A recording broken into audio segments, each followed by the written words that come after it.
Today is Wednesday, April 18th, 2012. This is Jennifer Rubiello, and I'm here with Robbie Zeinstra. So, Robbie, where were you born?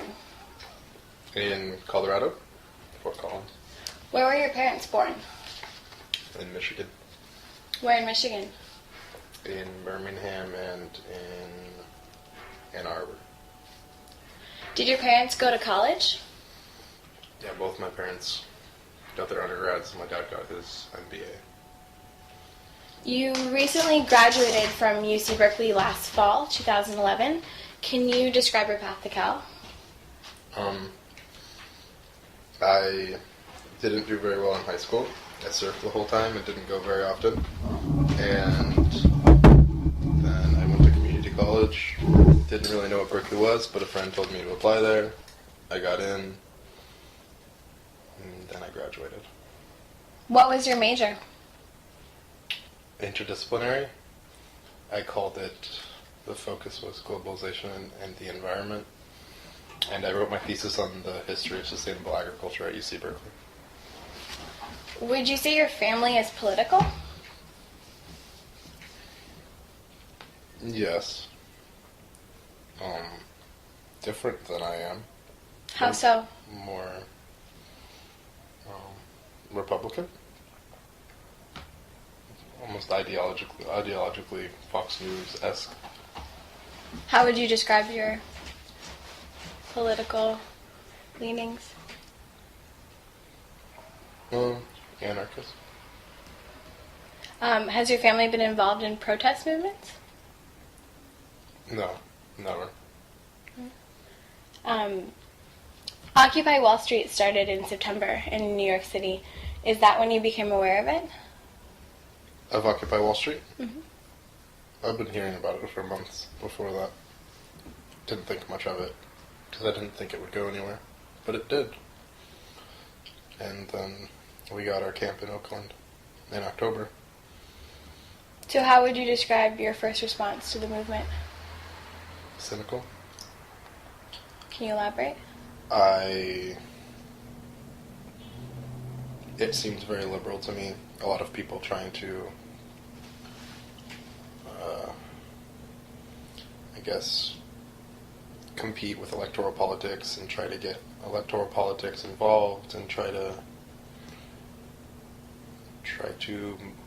motion towards electoral politics and changing the tax base and things like that. And I thought it was a little bit futile, but days in I realized they weren't actually going to make demands to the politicians. They weren't going to let politicians co-opt them, and that was inspiring. The first large Occupy Oakland event was the March to the Port of Oakland in November. Did you participate? Yeah, I had just gotten out of jail, and went to the GA, and people were angry about all the arrests and angry about the police violence, and everyone voted on a port blockade. Almost 2,000 people there. It was consensus. Before the Port of Oakland March, the first one, can you describe your experiences with Occupy Oakland? It was beautiful. We created a sort of commune in the middle of downtown Oakland, in the middle of probably the most affluent area in the Oakland Flatlands, and it freaked out a lot of people and inspired a lot of people, and I've never seen something so beautiful and so harmonious with a group of anywhere between 500 and 5,000, diverse and often, very different people. Did you spend a lot of time at the encampments? I did.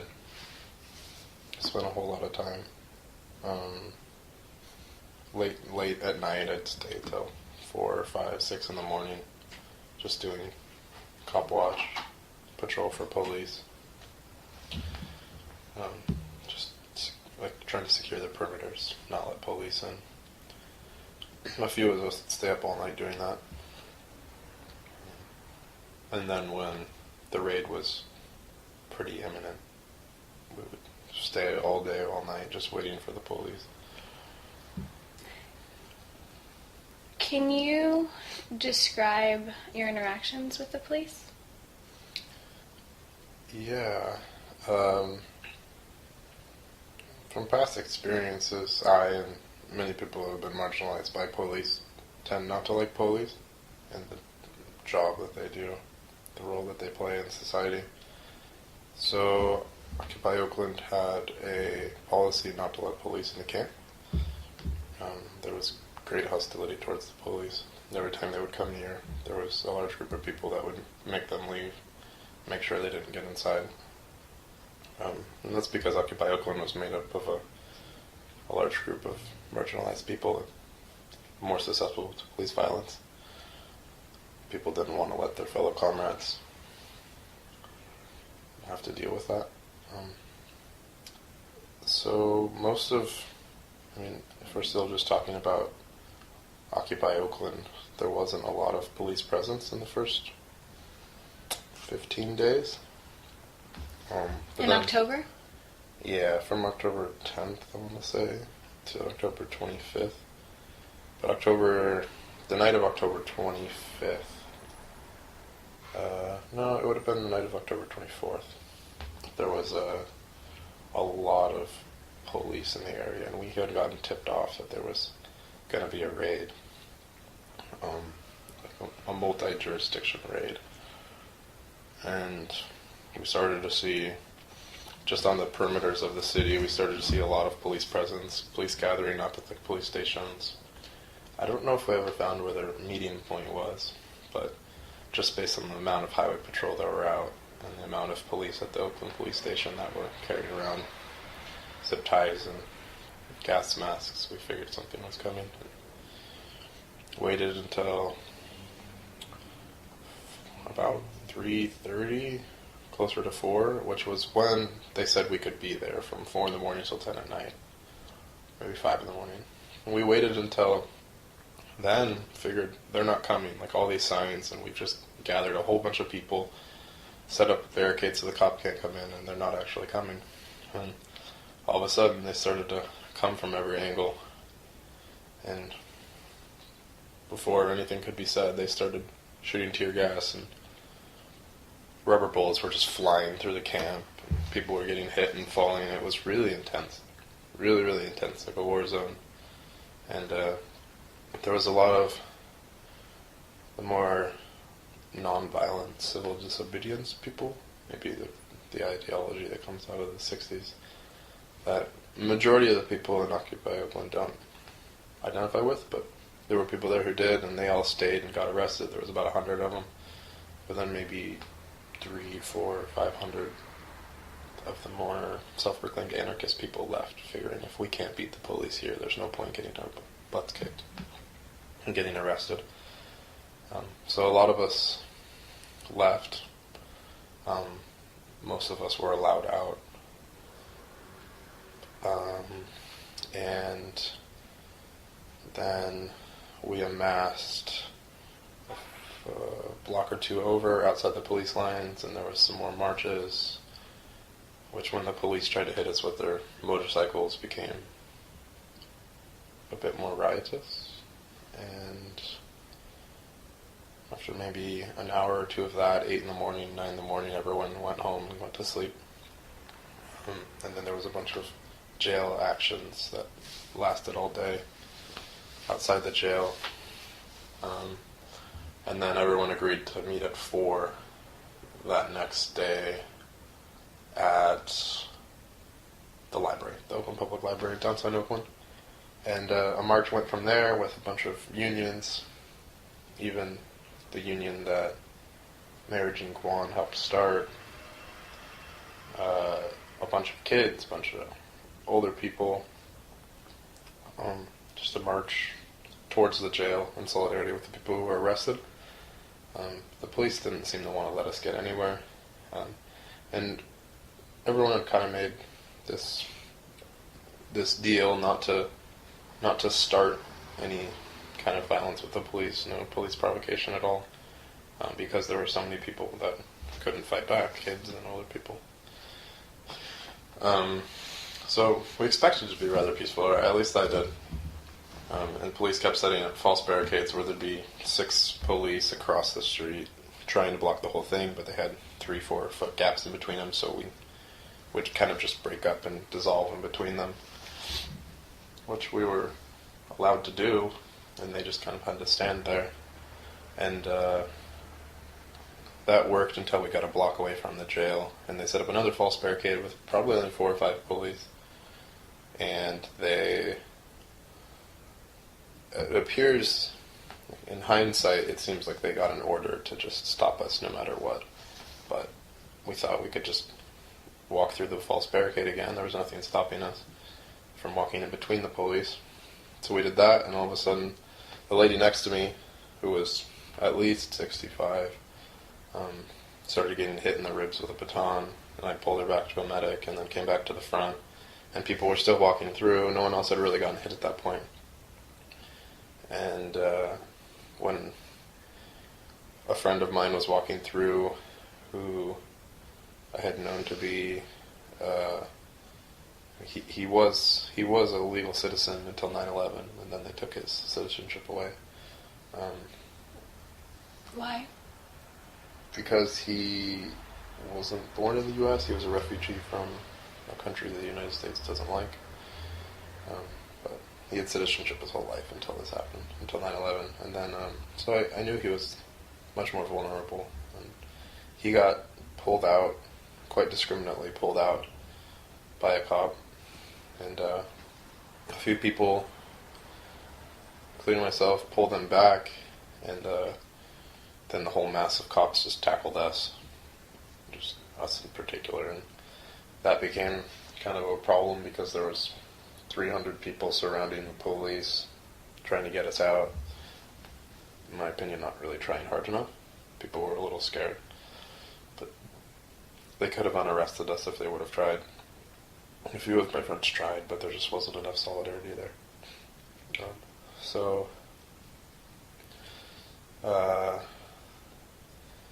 I got choked by the cop for maybe 2 minutes. Thought I was going to pass out, screamed for help. Finally, he got up off of me and stopped choking me. People had been throwing paint bombs and beer at the police that were on top of us, which is it's a strategy, but it's not my favorite strategy when I'm also getting hit by them. I smelled like beer for 3 days in jail.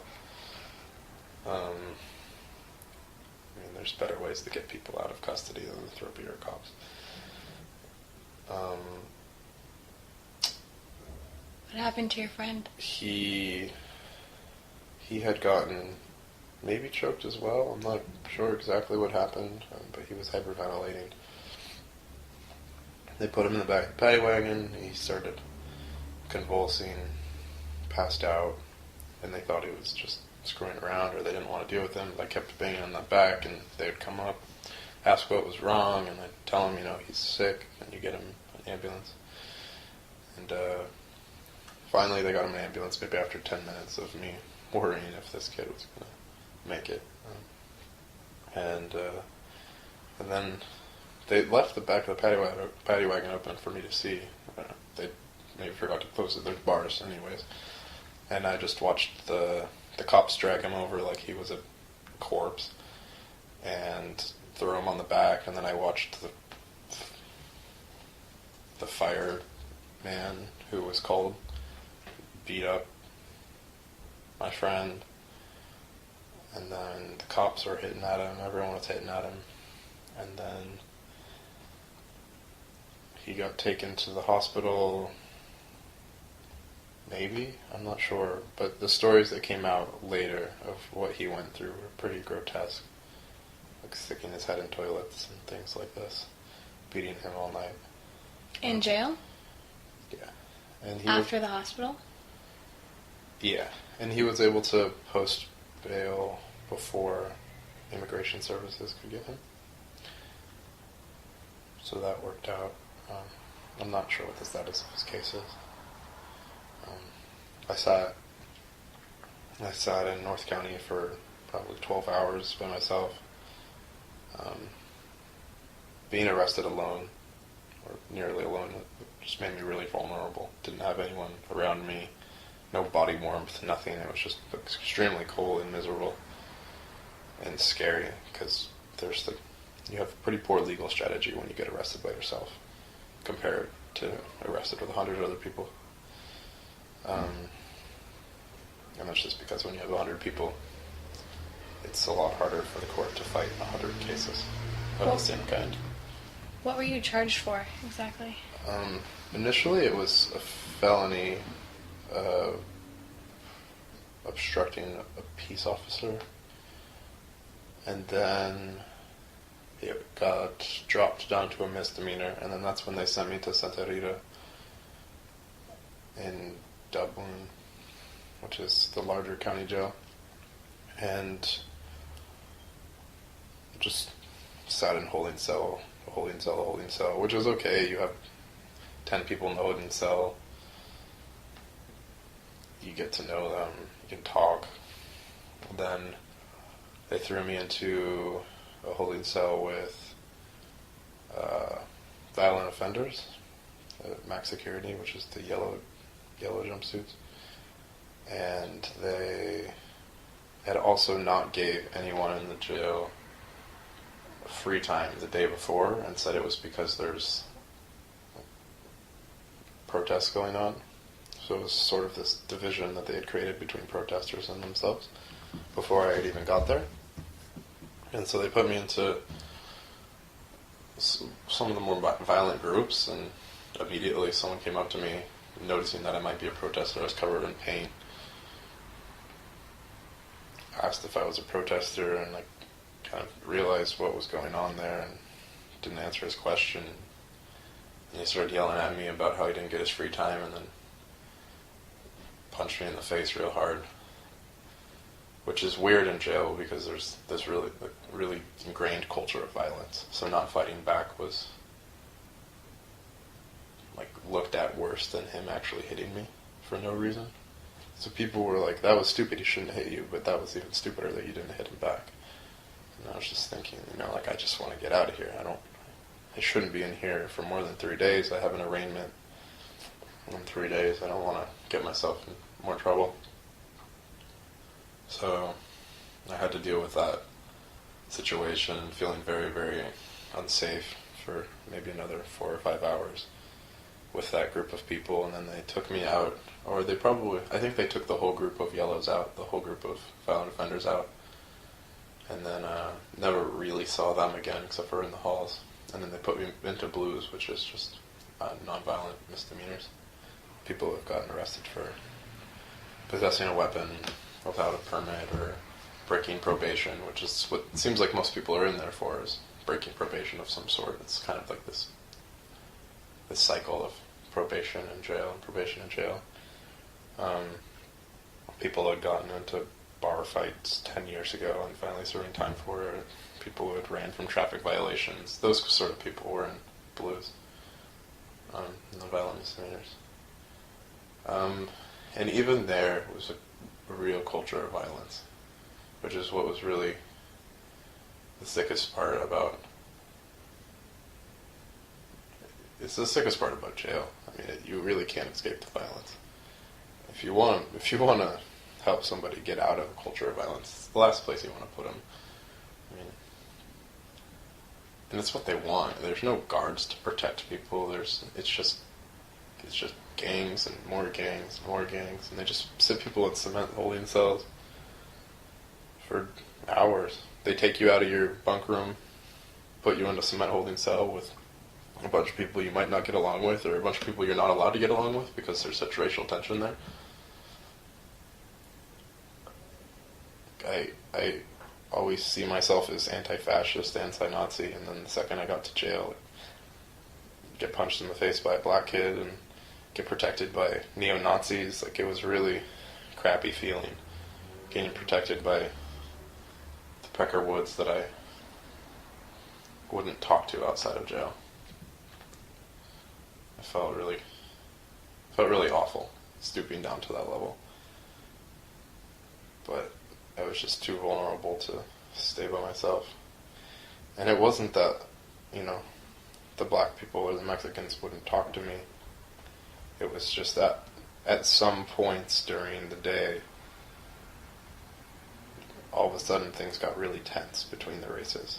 When there was 60 people in a 20-foot room, all of a sudden, like, you can't sit next to anyone that's not your race, and everyone starts to segregate themselves. It's really creepy. It's really, really creepy. So that was that. You get treated like crap by the guards, and kind of just have to keep your head down, or you'll get beat up by fellow inmates. I don't know how long it lasted, another couple days. Maybe I ended up being there longer than 36 hours, longer than the legal limit. Got arraigned. And then they let you out at midnight. Pretty much every time they let you out at midnight. And you're in Dublin. They give you a bar ticket that only gets you... It doesn't even get you to the Oakland city limits, so you're still in like Hayward or something like that. So we ran to the... I got let out with a few other people that were arrested the day before during the police raid, and they were in there way longer than 36 hours, and we had something like 10 minutes to get to the bar, which was a mile or two away. So we all ran to the bar station, made it, had to get picked up in Hayward. That's kind of the end of that experience. How have your family and friends reacted to all this?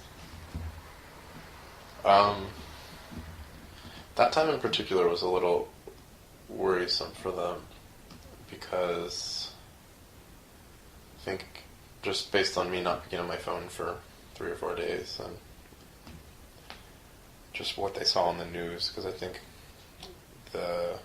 when I had gotten arrested, it really upped the energy of the entire march, and the march went back to the plaza, and then there was just this insurrectionary battle with the police, where the police were just shooting tear gas all night and hitting people in the head, hitting skulls in the head, cracking a skull.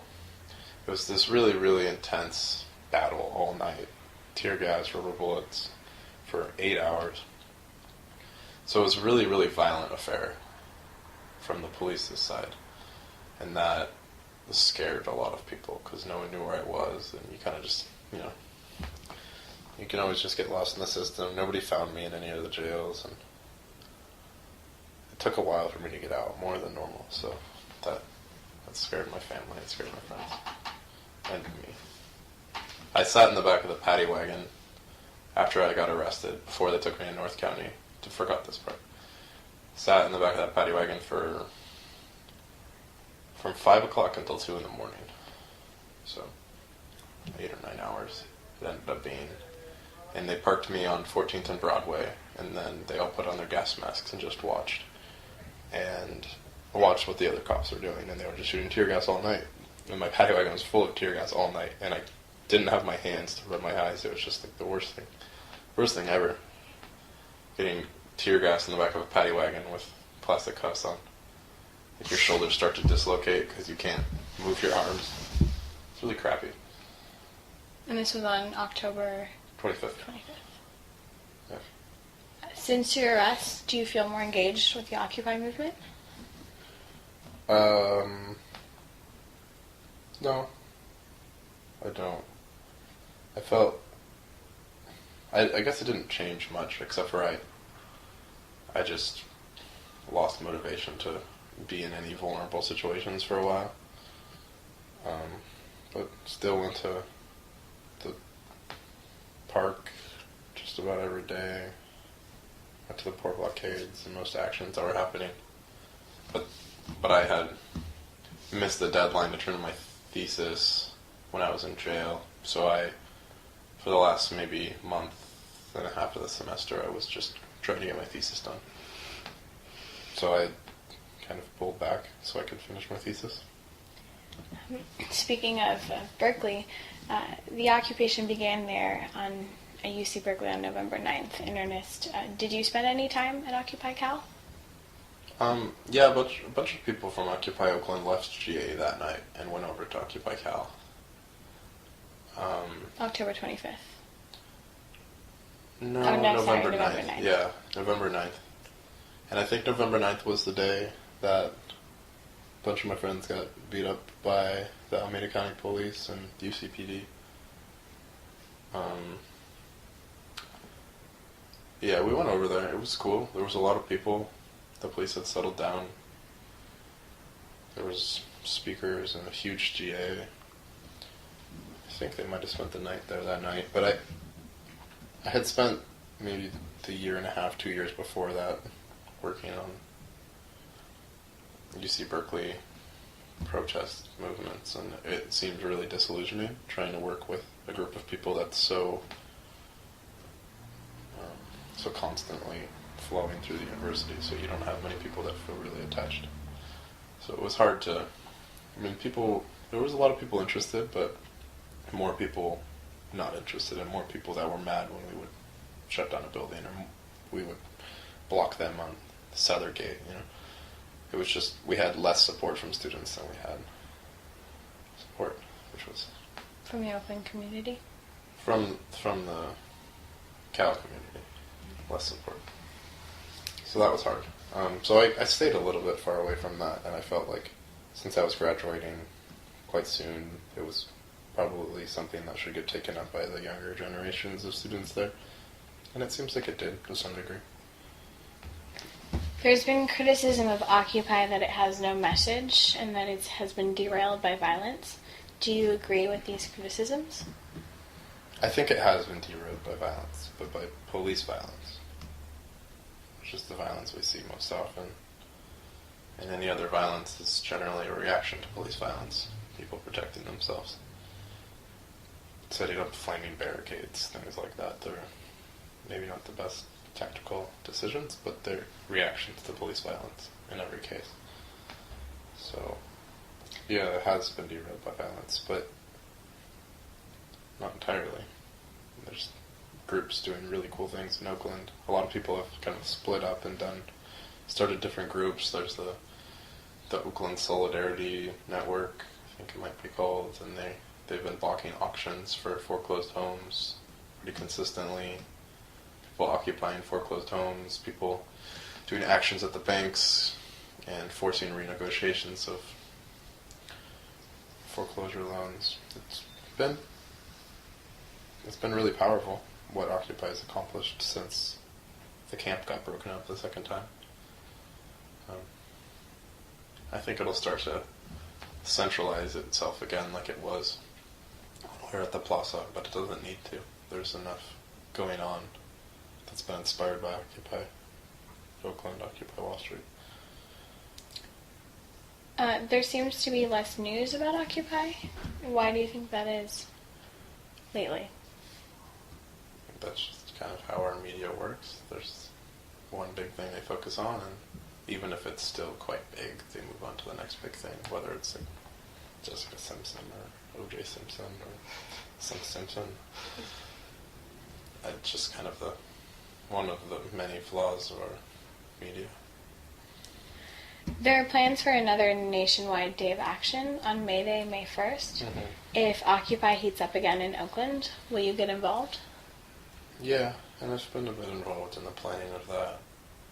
I'm not entirely sure what's going to happen on that day. But, yeah, there's no reason for me not to be involved in Occupy Oakland. There are reasons for me to stay away from arrestable situations, just because I don't want to be in the Bay forever, and having all these pending cases is keeping me in the Bay. But yeah, Occupy Oakland is the most beautiful thing I've seen. I'd like to see it continue, and I'd like to be part of it. The only thing that's been consistently happening since all of the police violence has been these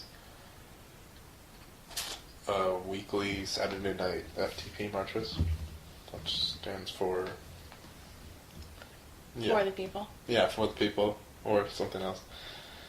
But, don't know how cursing works on this. It's fine. You can curse. Okay. Well, it stands for Fuck the Police, which is really what the Oakland people and the people of Occupy Oakland have been feeling since the first raid, even before that, you know.